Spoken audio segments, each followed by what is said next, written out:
Hi అండి. Tailoring చేసే వాళ్ళందరికీ ఒక చిన్న టిప్ అండి. ఆల్రెడీ అందరికీ తెలుసు, తెలియని వాళ్ళకి చెప్తున్నాను.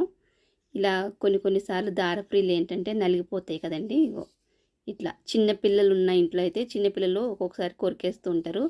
లేదంటే మన స్టూల్ కిందన్నా అక్కడెక్కడ పడి ఇలాగ అయిపోతూ ఉంటాయి కదా ఒక్కొక్కసారి వీటికి.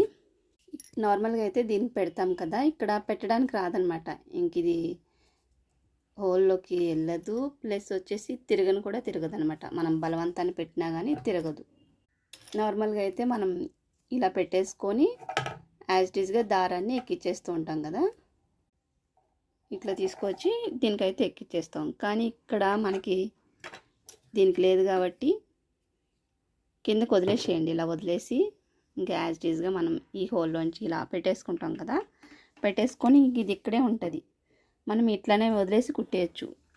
ఇక్కడే పెట్టాలని ఏం లేదండి, ఇక్కడ కింద వదిలేసి కూడా మనం స్టిచ్చింగ్ చేసేసుకోవచ్చు అనమాట. కుట్టు సరిగ్గా పడదేమనుకుంటారు, అలా ఏముండదండి. కుట్టు నార్మల్గానే మనం చూస్తున్నారా, ఇగో మంచిగానే పడుతుంది. కింద వదిలేసినంత మాత్రాన అగో అక్కడి నుంచి ఇట్లా తిరుగుతుంది అనమాట. అదిగో ఇది ఇక్కడే ఉంటుంది.